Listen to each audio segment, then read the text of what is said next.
Gentlemen, good morning, good afternoon, good evening to all. Thanks for joining the second webinar towards COP26 for the Local Governments and Municipal Authorities Constituency, convened by ICLEI in its capacity as the focal point and on behalf of the Global Task Force of Local and Regional Governments. My name is Yunus Arikan. I'm the Director of the Global Advocacy at ICLEI, and also I'm acting as the LGMA focal point. In today's webinar, I will try to act as the main panelist, and I will also try to moderate the question and answer sessions. In today's webinar, we will have contributions from both of the presidencies, COP25 and COP26 presidencies. And through this opportunity, I would like to express our gratitude for their interest and support to our work. For the first time, we are now introduced over the past couple of weeks to Ms. Kristen Rosedale from the COP26 presidency, incoming COP26 presidency cities and regions engagement team. Kristen is online with us now, and we have agreed that after I go through the presentation, she will provide inputs, and actually, according to the agenda, we have an update from COP25 and COP26 presidency. Maybe if it is okay for Kristen, we can have her contributions just in that agenda, and then we can proceed. We are delighted that Kristen will also join us at the 4 p.m. session, and we will see whether Kristen could also contribute by slides. If not, we will have her verbal contributions. From COP25 presidency, as you know, Jordan is regularly joining our calls. Considering that there are not too many updates, we did not ask for a presentation from Jordan for this time, but he will also intervene verbally at the 4 p.m. session, obviously because of the time zone difference between Europe and Chile. Just before going to the agenda, as a reminder, for this webinars, all participants are muted, and that while we enter to the question and answer session, you can intervene verbally. While going through the presentation, you may type your questions, and you can also raise hands if you wish to contribute. It could be a question or it could be a remark, so that this is as much as possible extended, interactive. Our webinars are usually 1 hour in time. These webinars are recorded, and later on these are uploaded so that you can access on YouTube and also online these presentations. With this remarks, I'd like to proceed for the agenda for today.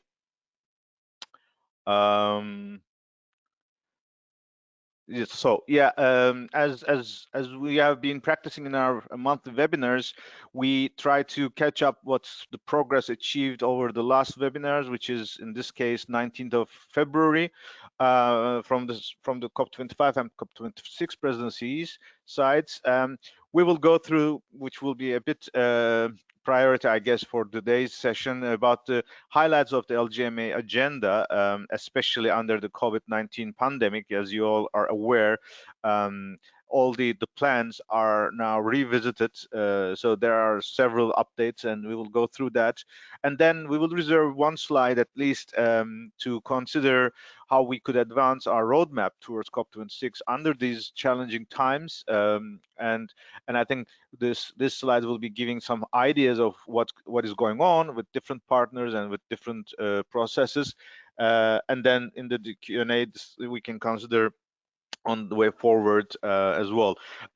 Just as recalling the previous webinars, web presentation and recordings online, this had particularly included the agenda as of before the corona was expanding globally, and we also had included in this presentation the plans from the COP25 presidency. These are for background information for you. Just a recap.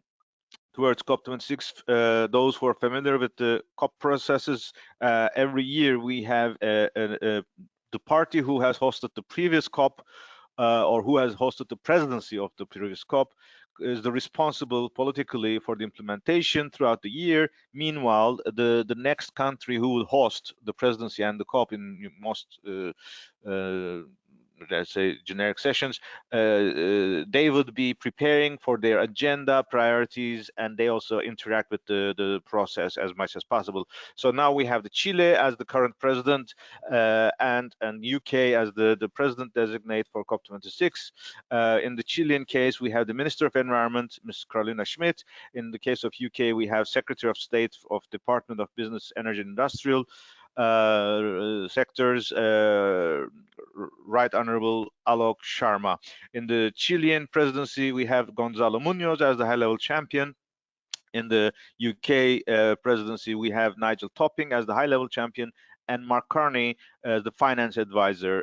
And between all these two processes, we always have the technical regular meetings in Bonn in June or May in most cases, and this year it will be in June 1st and 11th of June. We will get back to the calendar once again, depending on all these things going on in terms of the corona measures. As you can recall, every year there are regular interactions. We always report our information. We host as local cities and regions events or summits. We contribute in the consultations through workshops and Marrakech partnership. And we also intervene in the decision making by submitting our position papers according to the interventions, and as well as interacting with the Friends of Multilevel Action, which are the UNFCCC members or parties who are the ones who draft the text, and through our interaction they can incorporate some of the positions that we have been suggesting, so that it is included in the outcomes of the decisions or other documents. Every year, the COP has a specific agenda because of the political agenda, as well as the priorities of the host government or the host city and the region, as well as the global processes. So at COP25 in Chile, we have concluded with our multi-level action COP as our vision at COP26 with 6 themes: raising ambition and DC vertical integration, localizing finance, balance between mitigation and adaptation, linking climate change to circular economy and nature, and amplifying global action. What we have seen over the past couple of weeks, the UK presidency have announced their 5 priorities: adaptation and resilience, nature, energy transition, clean road transport, and finance. And if you look at all these agenda items, in the Chilean case, they had the 9 priorities, and during the year they also have improved and they have put cities as a priority. And in most of those 5 topics, there is a very strong relation to cities and regions. And knowing that the presidency has already assigned certain delegations or staff gives us the confidence that we will be having a really an interactive engagement, and we will make sure we build on our previous achievements.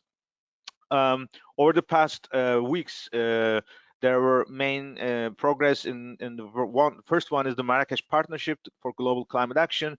They usually have their workshop at the beginning of the year with their collaborators forum or the partners of each thematic groups. This year it was held in London on 24-25 February. Being familiar with this process over the past 5 years, I can definitely say that this was the largest gathering so far. While it was clear there was a lack of engagement from the Global South, which is an issue addressed by all the partners, and it will be hopefully taken up seriously in the next workshops. Just be aware, this was just at the beginning when pandemic was about to be expanding, so there are also limitations on all these areas. We are aware of it. From the human settlements group, we have participated through UNEP,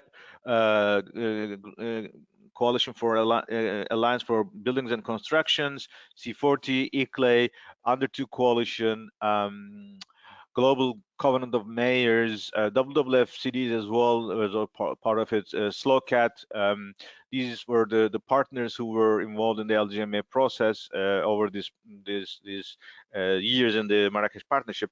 It was good that both of the champions were present for 2 days fully, and they were leading and jointly the agenda, and I think this was a nice example of the collaboration between the two presidencies. The event was just immediately after the Wilton Park meeting of the UK presidency, which was mainly towards the negotiators. So in that sense, you could also say there was a certain linkage, and in that sense, it was also the first time that COP26 president designate personally addressed such a broad audience of stakeholders, and it was well received to have this dialogue open, and there was also staff from the presidency who participated and who contributed, and in fact this was the moment where we met with Kristen, so that the fruitful dialogue has just kicked off, knowing that there is a time challenge, but we are all aware that we're at least having the connections building up on in the process. This workshop usually was aiming to have a discussion on the agenda for the year. However, this year there was a special agenda, which was, as we all aware, in Madrid, the Marrakech Partnership agenda is expanded until 2025.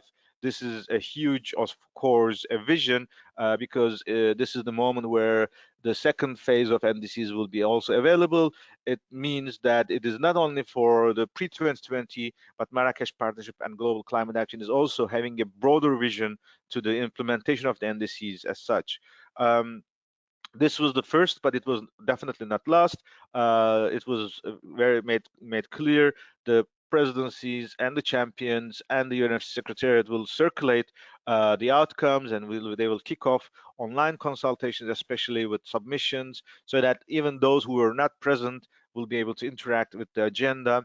Obviously, this was before lockdown in many countries, and this was also before UNFCCC Secretariat announced that they have kept hold of any meetings until the end of March or early April.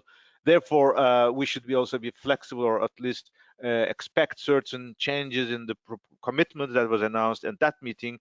But we are aware there is a clean and keen interest from both presidencies to make sure the interaction will happen as wide as possible. A week after this meeting, the COP26 presidency, incoming COP26 presidency, briefed the UN, the United Nations delegations in New York. It was also a process in the sense that it was after the workshop, Marrakech Partnership, and the Wilton Park meeting, which was mainly the climate community. But this meeting was in New York to the permanent representatives. This means they are not typical traditional negotiators. It is mainly the UN diplomats, which are not necessarily always aware of the climate agenda. Therefore, it was very timely to get those communities involved in the discussions. And it was also a clean, let's say, reflection of the leadership, UN Secretary General, COP26 President designate, the Italian permanent representative who are hosting the pre-COP26 was present with their briefings, and there was also feedbacks from all the many member states. So in that sense, the negotiations, you can consider that is also officially kicked off with this public event. This was a bit short notice, I guess. There was not a call for the observers or stakeholders to intervene, but I think the fact that it is available on the web, it's giving us the opportunity that we can be aware what can be expected.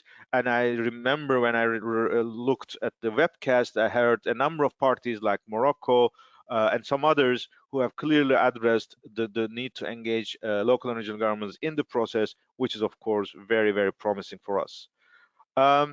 Over these days, there was also a communication from the Scottish Cabinet Secretary, Rosanna Cunningham, who is the contact person from the Scottish government on the COP26 presidency, and as well as also in the COP climate process.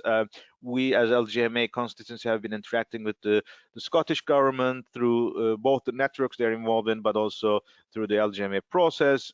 They were present at the launch of our roadmap in Madrid. This letter is made available on the Twitter so that it is a public information. It particularly offers the initiative that the using of the space on the blue zone and green zone, and the offer from Scottish government to the COP26 presidency, how they can collaborate. I think this is also demonstrating the constructive dialogues that from multi-level perspective, and it also refers to Glasgow City Council, again an important part of the process, so that this dialogues are also evolving again.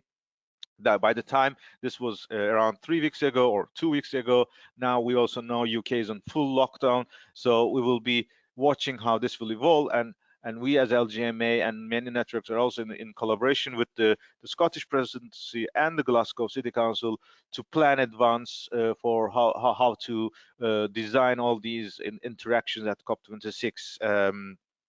Now, with this, we should be going through the second part, which is the highlights of our LGMA calendar. As you remember, we have mapped around 100 plus events. In the next slide, you will also see the others. And we said that we cannot cover all of them, but at least the top 30 or 20 of those events will be very, very important for us in terms of their outcomes.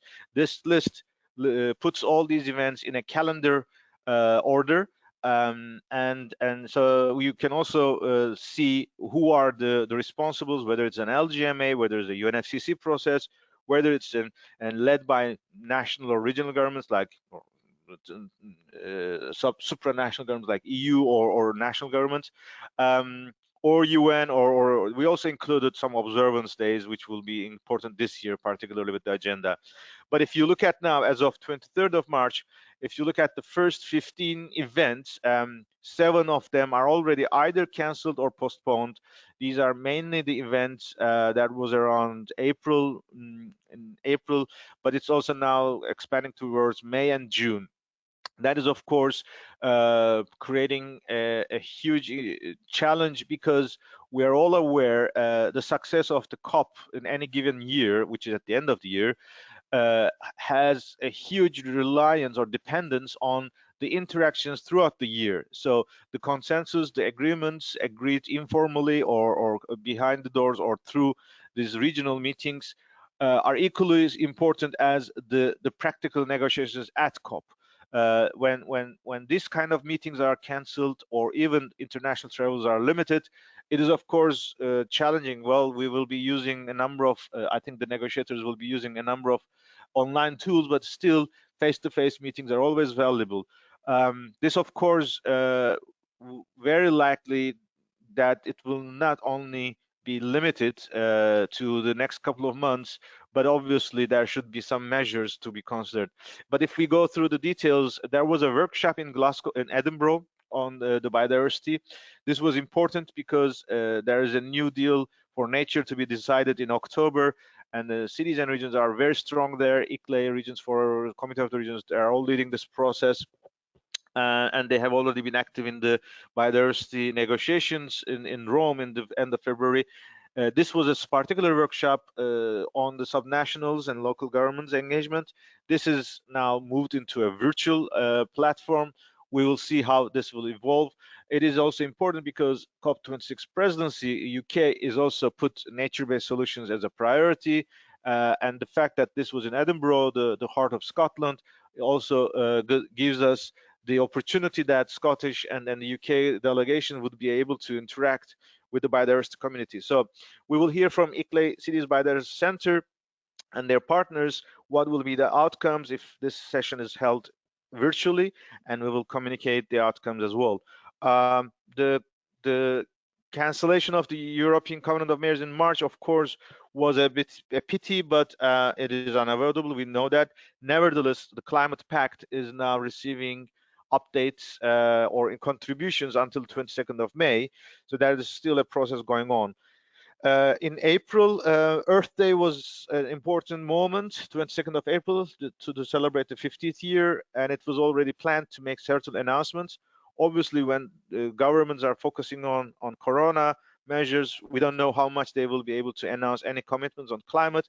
And we also know there is a very interesting relation between the Corona measures and the impacts to environmental conservation or climate emissions, or these are also not necessarily in the way we wish to see, but of course there's already an immediate impact that many cities have reduced their air pollutions, or many emissions are already declined. So let's see how Earth Day 50 would help us, especially also in the message towards post corona period, how to make sure the urbanization in a better way, or a new way that could support a more better civilization with living in harmony. There were major conferences in China on transport in May, and in Lisbon on ocean in June. These are both postponed. So whether they will be convened in this year or in 2021, it's not clear yet. But it is now announced like it is postponed. Regional climate with Africa, again in April, that is postponed to a defined date, to a date that will be defined later on. In the midst of it, we would be expecting what will be the decision in terms of how or whether the UN climate conference in Bonn will be held, or in which structure, or in which capacity. This will be at the beginning of June. And we know the COP26 Bureau will meet on 1st of April, and we could expect several outcomes to be announced, communicated by that time. Possibilities are wide range, from a virtual to a limited with no side events, or a rescheduling of the whole event. Meanwhile, we are hearing one of the major events in June, IUCN World Congress. Although it's not publicly announced, there are rumors, or there are at least informal communications, that this is also postponed, but official announcement will come soon.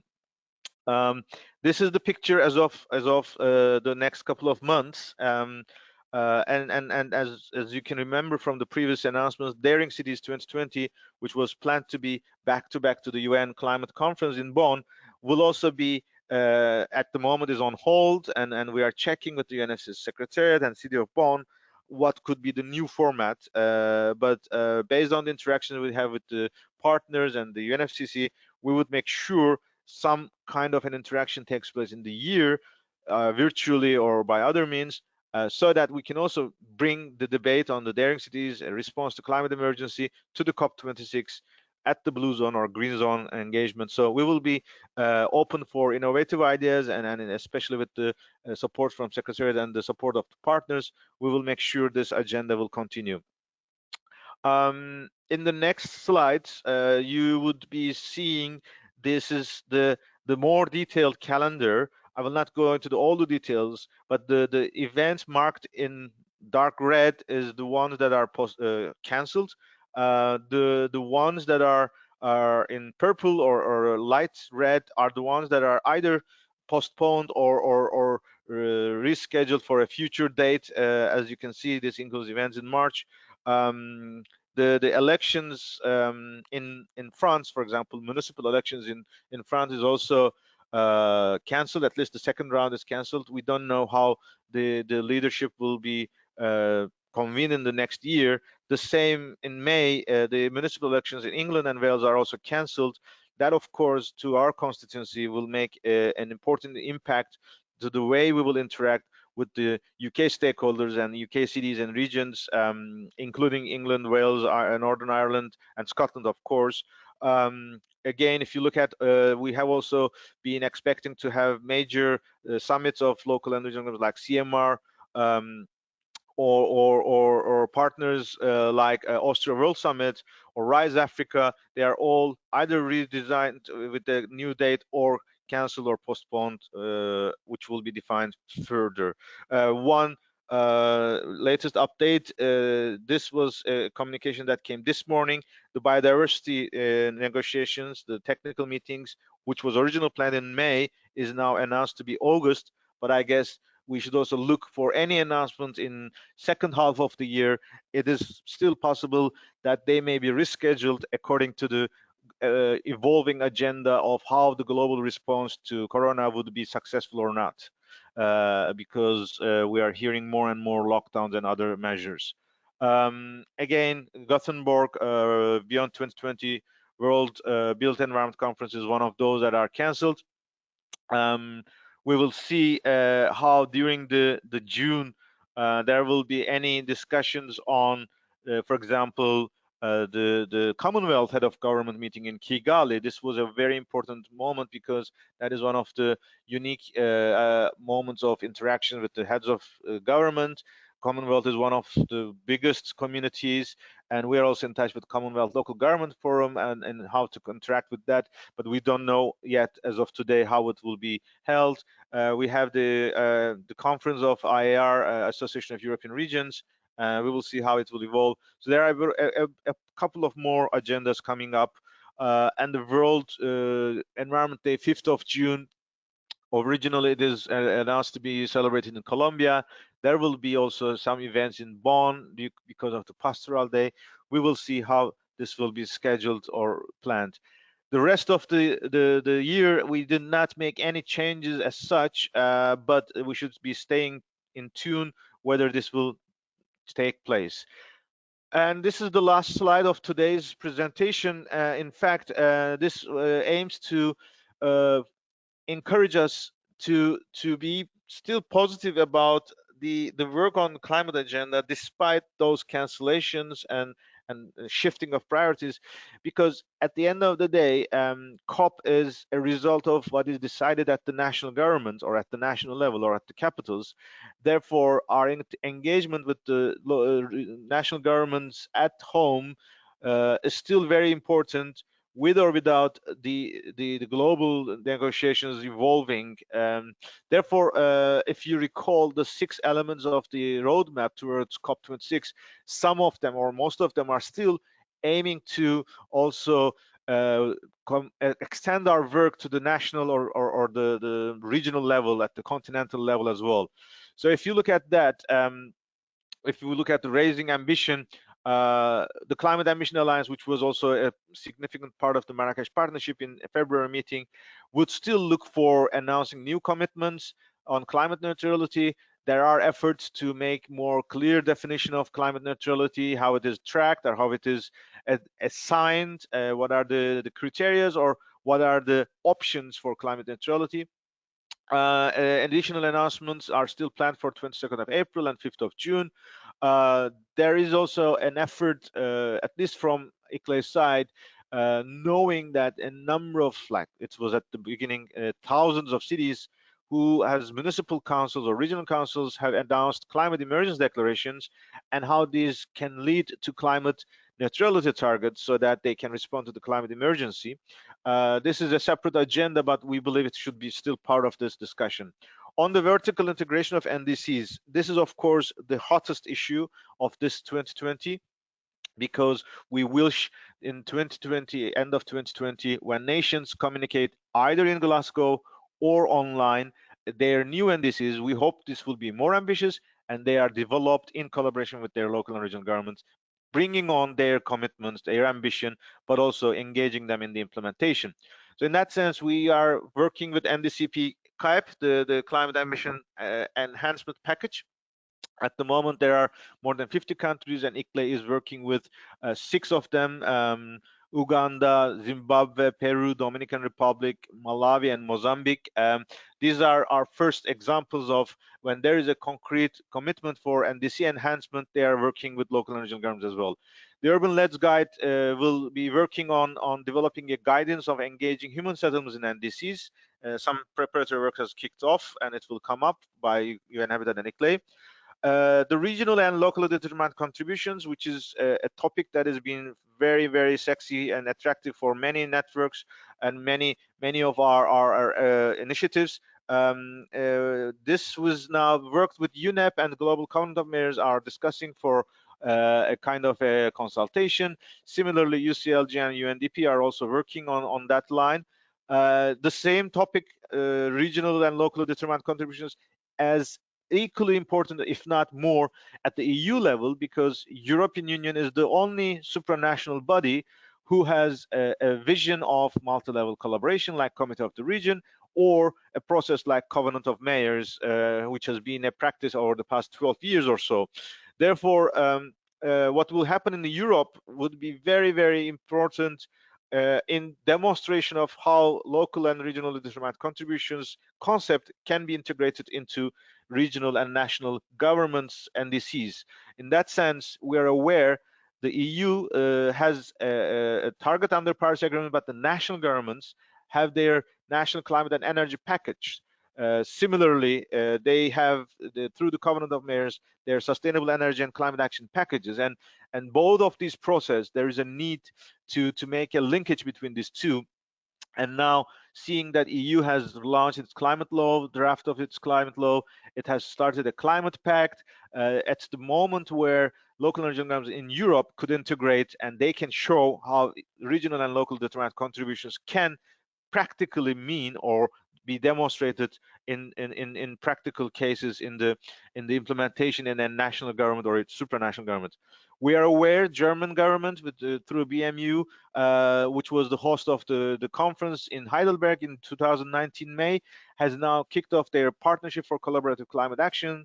There are several national governments involved which are familiar with this process of UNFCCC. They were also leading in the ICLEI track in the Climate Action Summit.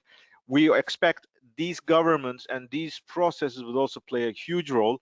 We also know there is the UNFCCC Friends of Multilevel Action, which are those countries that have been working with us over the past years, which do not necessarily have to be or part of the other initiatives as well. But we also know there are several countries who are already doing a lot, but not necessarily part of the initiatives. For example, in Japan, there is a very interesting dialogue between national governments, national government and the local governments. As of today, we are aware 30% of Japanese population is now under the climate neutrality target of their local and prefecture governments. And the Minister of Environment is strongly supporting this. We're seeing what's going on in Indonesia or Korea. The things coming up would hopefully give us the chances that several national governments could also be bringing these elements, or those countries who have worked with us on the Talanoa dialogues could also be part of this process. On the localization of climate finance, last year we had a number of initiatives. We have the GAP Fund, the LUCI, Leadership on Climate Investments, CCSF FLA. It's now time to operationalize all these initiatives. And we also know for the first time, the finance community of the climate negotiators have a strong report of their vision for sustainable cities because of the forum 2019. Now it's time to connect the conclusion of this committee with these initiatives. Obviously, we have to follow the Article 6, those market and normative mechanisms. And independent from the UNFCCC, we are aware a number of local governments are divesting from fossil fuels. We have mapped within our list of ICLEI network, there's already around 50. Worldwide, there is also around 150 local governments who are divesting, and this is also an important element in the localization of climate finance. The balanced approach in mitigation adaptation will be particularly important at the building back after COVID-19 pandemic, especially bringing nature closer to our cities and showing the importance of sustainable urban and territorial development will be all elements that we could use. The climate and circular economy and nature is a strong element, especially by biodiversity COP15 process and the climate Glasgow COP26, knowing both China and the UK are very strongly aiming to make the bridge between these two processes as the hosts of these COPs. We also know there's a World Circular Economy Forum. We don't know whether it will be held, but this should also have a strong relevance to the local governments as such. These are the elements that we can use. And finally, the amplification of the global climate action. Early in this year, in February, we had the 10th session of the World Urban Forum, building on the roadmap from Madrid COP26 roadmap of LGMA. There were strong calls for bringing the ministers of urbanization to the climate COP in Glasgow to convene the first urbanization ministerial. This discussion was held in the roundtables, held in the spatial dialogues. This was not very clearly reflected into the announcements, unfortunately, but we are aware, the UN Habitat leadership is aware of these initiatives or calls, and very likely that will be an agenda that we will follow throughout the year. Meanwhile, especially that WOOF agenda was focusing on culture, and especially that we also have a strong initiative like Climate Heritage Network, focusing on climate and heritage and culture agendas. Knowing that in pre-COP there will be ministers of education, these are all friendly ministerial departments within the national governments that can be a close ally of the climate action community. Therefore, it is important that throughout the year we connect to them. In terms of amplifying the global climate action, we should be prepared. What is our vision for global climate action? And this also has to be strongly connected to the other UNFCCC processes like Action for Climate Empowerment, which is the Article 6 of the UNFCCC and Article 12 of the Paris Agreement, as well as a debate, a broader debate on stakeholder engagement at the UNFCCC process in the implementation of the Paris Agreement after 2020. So with this, I'd like to conclude for at least the presentation from ICLEI side as an LGMA focal point. Here you can see the mailings and then the lists links. But I would like to now invite our colleague Kristen Moserdale to share her views with us. I was at the beginning was thinking of breaking the update from COP26 presidency, but I think I couldn't stop myself talking and I just tried right to the end. But maybe since now Kristen has also heard the agenda overall, we could now hear from her side on behalf of COP26 presidency. Kristen, we can make you unmute if it makes you comfortable so that you can interact. At the moment, I haven't seen any question or input so far, so maybe we can continue with your intervention, Kristen. So, and thanks a lot once again joining us. Hi, thanks, Yunus. Good morning, everyone. So I wanted to just provide a bit of an overview of the cities and regions work stream from the COP26 presidency. So I am the Cities and Regions Engagement Lead and have been in post now for a couple of months. And we have spent the last couple of months deciding on the sort of overall objectives, setting out the priority campaigns, as Yunus provided an overview of the 5 priority campaigns, and working out what specifically we want to do with cities and regions. The objectives are very closely aligned to the work of the high-level champions, Gonzalo and Nigel, who've set some of their overarching objectives, which I think Nigel provided an overview of at the Marrakech partnership meeting. But just to sort of set those out and how they apply to cities and regions.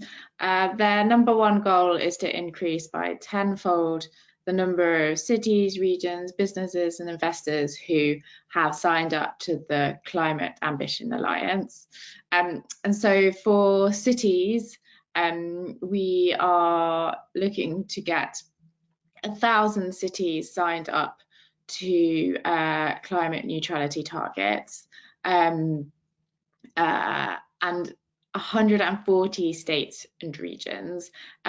We think the latter of those is the more challenging on the states and regions, but we want to be ambitious. And we will be working, they're the 2 kind of, one specifically for city and regions, but Nigel and Gonzalo want to obviously achieve the same for businesses and investors, etc. But just basically a sort of 10-fold increase in ambition of the number of organisations signed up to climate neutrality targets. The second objective is to look at sort of sector-based transformations and think about how the inherent demand of cities and regions and their size and scale can really provide a platform for innovation and driving ambition, etc., and supporting systems transitions. The high-level champion teams want to focus on sectors that are not part of the presidency's priority campaigns. So they will be looking at heavy road transport.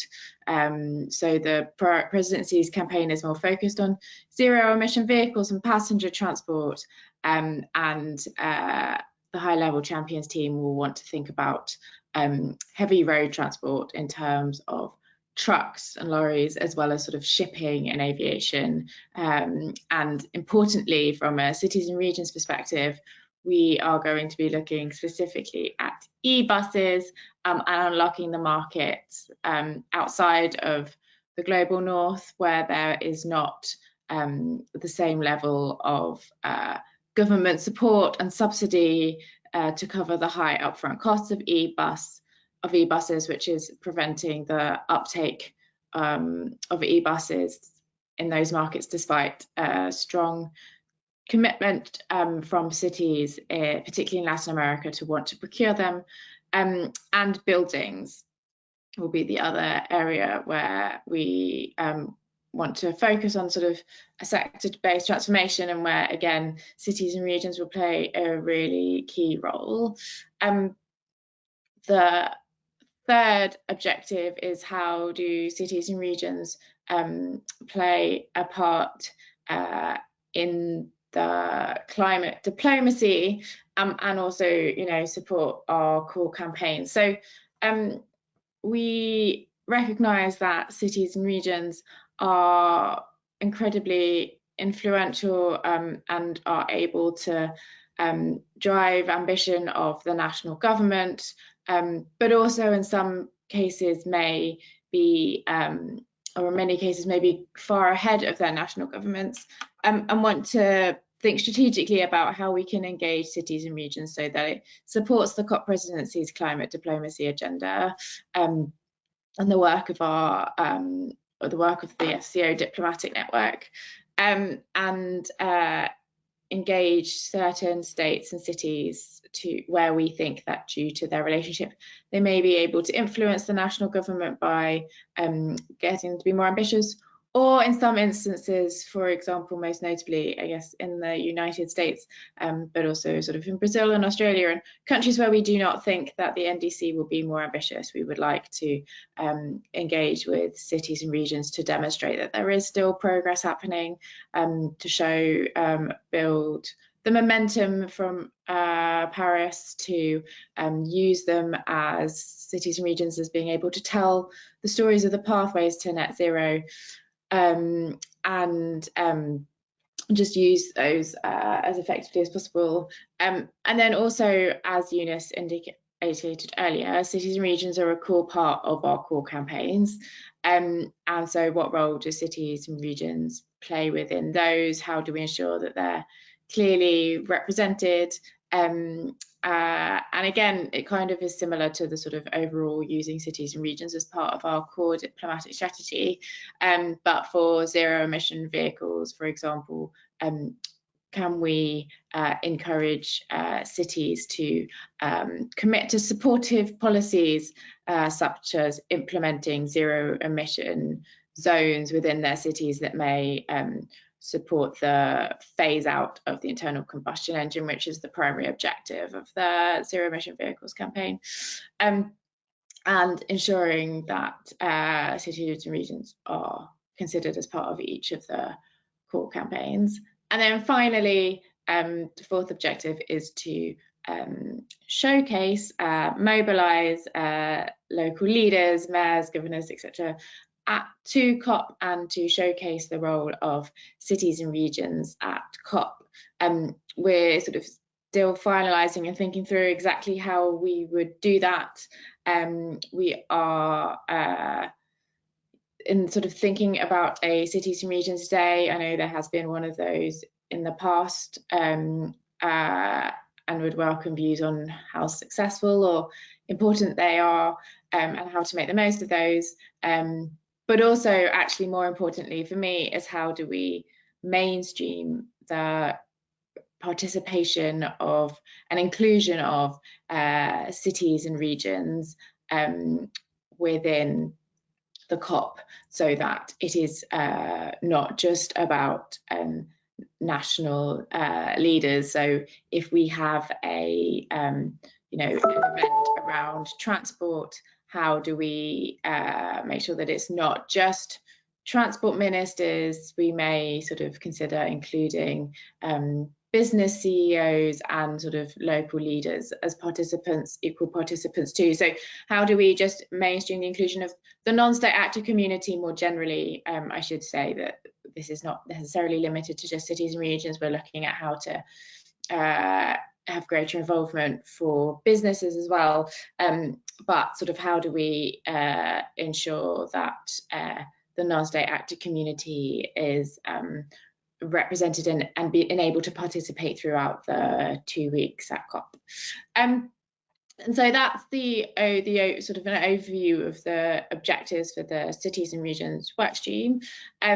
So there is me in the presidency team, and then Nigel is the high-level champion, is also building his own team filled with secondees, and I'm really pleased to say that there is going to be a secondee for both the cities and for regions.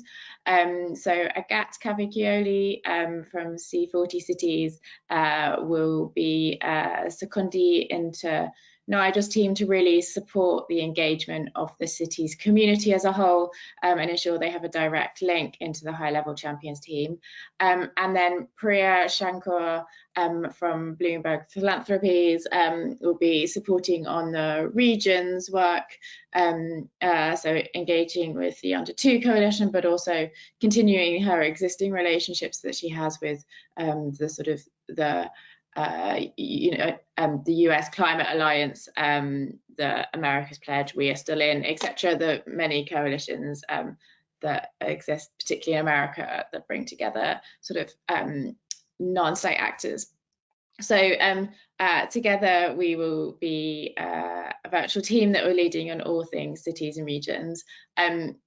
We are very new, have only been sort of a full team for a few days, but at the next webinar we hope to be able to provide you with some more details, provide a clearer sense of how we're going to split up the work between us, etc. But for now, that is my update, but happy to take any questions.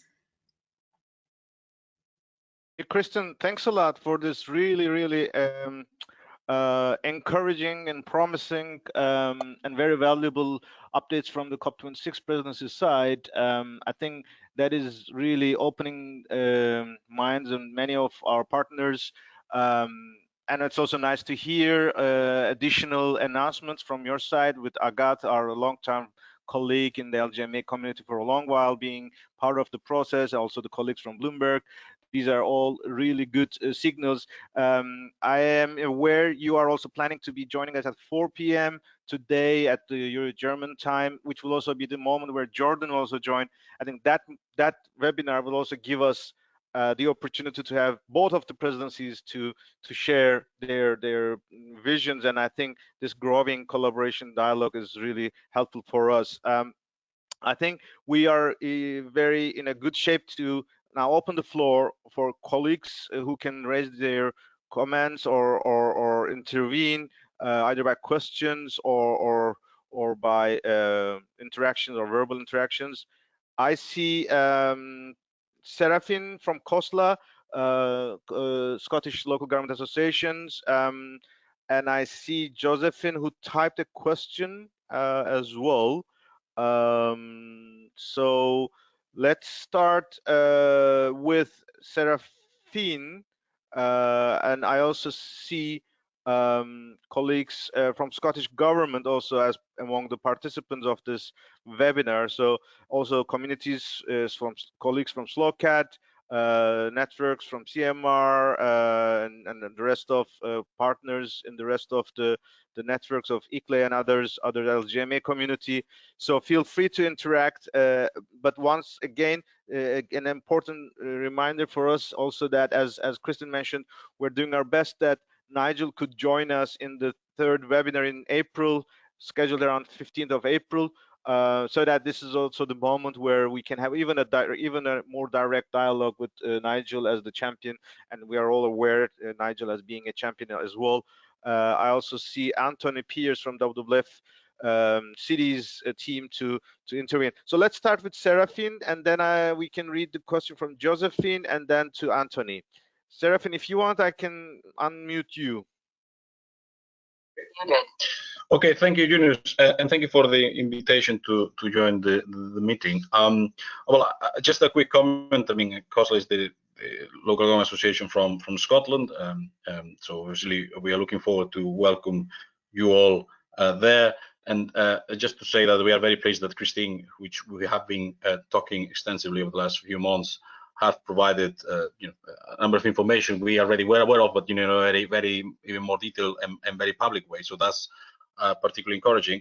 Just to say that on the back of a number of conversations with Christine and our colleagues from the rest of the UK, I mean, we had this number of discussions in UCLG in their retreat, which I believe Yunus was able to join virtually as well. That was in Tangiers, as well as a meeting in CMR, which is the European local government umbrella body, a couple of 3 weeks ago.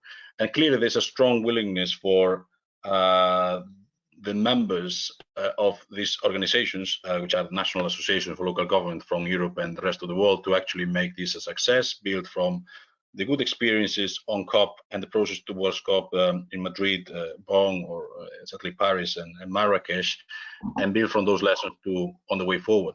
There is even, you know, a wish that if, as since now increasingly likely to have local regional government, they, you know, the possibility of having you know, so 100 mayors there, and as Christine mentioned, is to make sure there is something that is a program that is mutually reinforcing, that is you know, practically doable, but also that it actually contributes to the main agenda. And that's something that I believe, not just on behalf of COSLA, as together with Glasgow, obviously welcoming you in Scotland, but also our peers from Europe and the rest of the world be keen to contribute to that. And I'll leave it there from now. Thank you very much. Thanks, Erin. We're delighted to have COSLA as the first supporters of the roadmap towards COP26, LGMA roadmap 26, and I think this is all strengthening our interactions now, and we will get back to that again. This was not necessarily, as he mentioned, a direct question, but a statement or an explanation. We will follow up on the days ahead.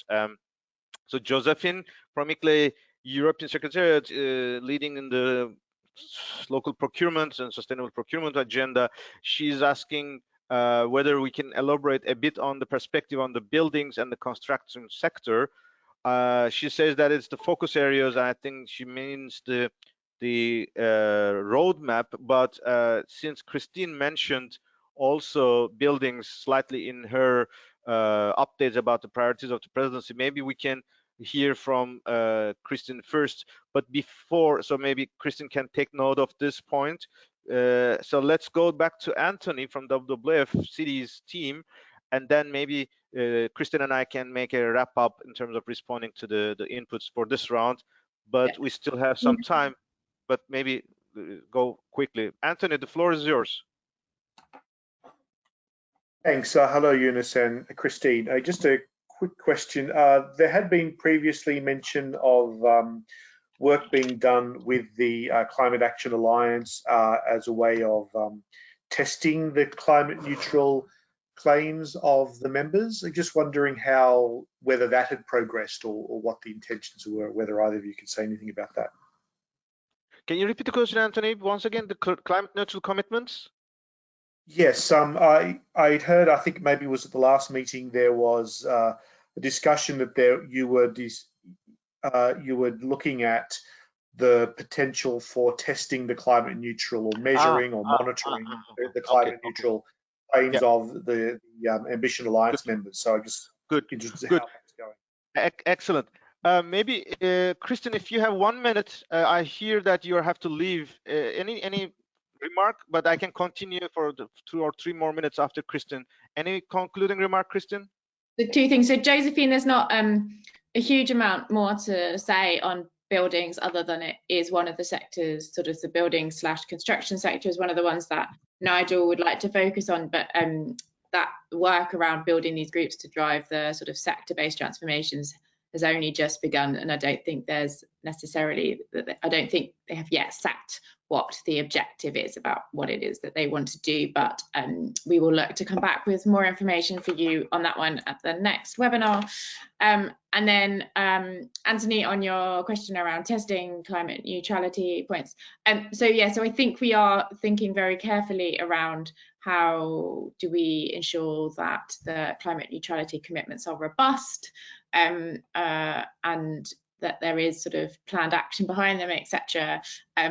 And it's part of the balance between getting a lot of driving ambition in terms of getting more people to make them and testing, making sure that they're quality ones, which is part of the reason behind sort of the 1,000 cities rather than say 3,500, which is technically the sort of 10-fold increase, is that sort of balance of wanting to ensure that they are sort of robust commitments. I don't think we yet have the answer as to what that exactly will look like, though, but know that that's sort of a matter of urgency, and I know something that Egat in particular, who will be driving the sort of cities one, is really keen to think about. I'm afraid that is it, everyone. I need to leave, but thank you all so much, and I look forward to speaking to you soon. Excellent, Kristen. Many thanks for your time, and as we agreed, we will meet again at 4 and we will continue this discussion. Maybe to contribute or to complement what Kristen mentioned shortly on regards to buildings, we should be recalling Global Alliance for Buildings and Construction is one of the partners of the thematic human settlements group, and they're very active, and I'm sure they will contribute into this process very actively. Josephine, maybe you could we should connect you to them. Coming to the point of Anthony, in parallel to the Climate Ambition Alliance, if you can recall, that was a commitment when it was announced in Madrid from ICLEI, but there was already a stakeholder discussions during the February workshop and a follow-up webinar by the UNFCCC, the teams who are leading this climate, what was the abbreviation, CAMDA, it was Climate Analytics and Measurement. So then also this climate neutrality team, obviously in a very short time, in the next couple of weeks, I think they will come up with a plan. I know they are aiming for a process. Our proposal was to make a very brief, very initial checklist to be agreed, and maybe to bring the first response by the June session in Bonn, and then with these feedbacks, starting from COP26, ask all those lists to clarify, not necessarily comply, but at least clarify what they mean by climate neutrality, which cases, which scopes, whether they include offsetting or compensation, blah, blah, blah. These kind of details, not necessarily, again, pushing for their harmonization at this stage, which is very difficult, we know, but at least to know the tendency, and maybe in the years ahead to start streamlining or to make this harmonization more effectively. Because at the moment, what we are fearing is that anyone who says that they are climate neutral, they have a different definition, and that is also the aim of the presidency and the champions. So having this clarity would be the first priority, I guess, and to ask all the participants to express what they mean. And of course, knowing the priority of the presidency now to scale up by 10 the existing lists, we know in the cities we have around 400, including 200 from Argentina. Obviously, there would be, if we go for 1,000, it's as Serafin mentioned, getting on board the national associations, getting on board more networks.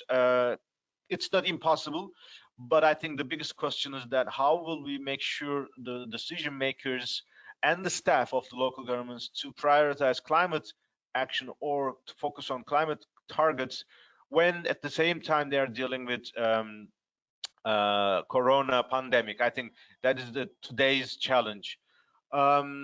With this, I would like to invite, if there's no more other points, to conclude today's session. As I said, at 4 p.m. we will meet also with Jordan and Kristen once again. And next webinar, we are hoping to have Nigel. And this webinar's presentation and the the recordings will also be made available as quick as possible. So with this, I would like to thank you all for your participation and wish you all a nice day and a night wherever you are. Good luck.